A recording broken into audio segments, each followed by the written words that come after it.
Tech Cocktail Conversations, candid insights from startup founders, entrepreneurs, and thought leaders from around the globe.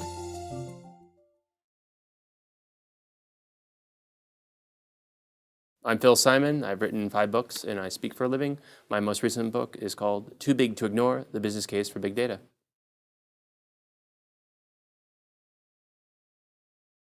I usually reach out to people on social networks. I did that for my 3rd book, The New Small, and to some extent for my 5th book.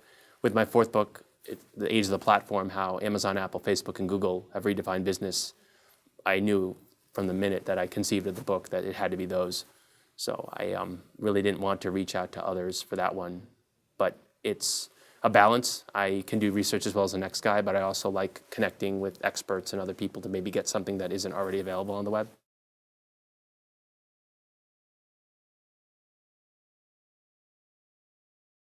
I've written 2 books that I don't want to say indict, but aren't exactly terribly flattering of large corporations. In fact, in my 3rd book, The New Small, the general premise is that it's better to be small because you can get a lot done without being encumbered by politics and bureaucracy and culture. So there are good big companies. It's not binary, but it would be very difficult for me to work for a very large organization and not want to pull my hair out, which is very difficult to do.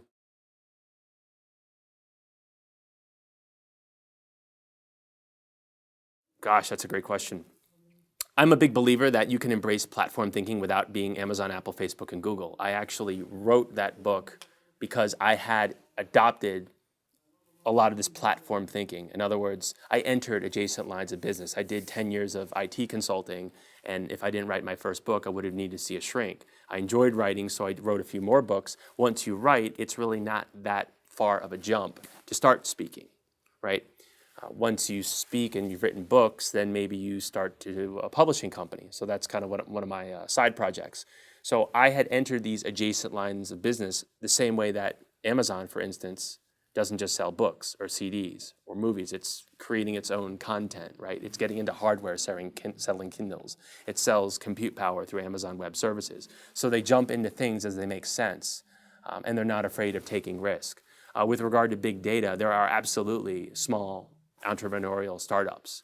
And I found out about many of them in the book. Because of open data, because of open source technology, it is very inexpensive for a startup to get going. Back in the dot-com boom, you really needed about $100 million to be a player.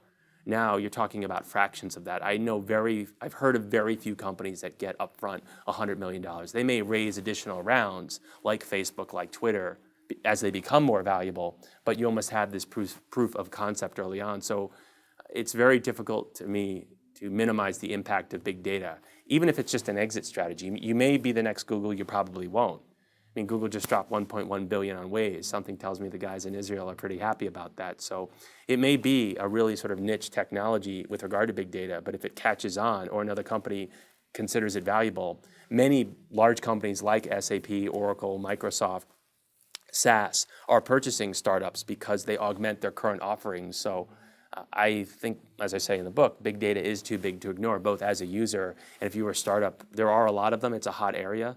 But to me, you're silly if you think, oh, well, that's just something that big companies can do. Because of the cloud, because of software as a service, you don't need to buy millions of dollars of hardware. You basically can rent through some of the services that I mentioned before.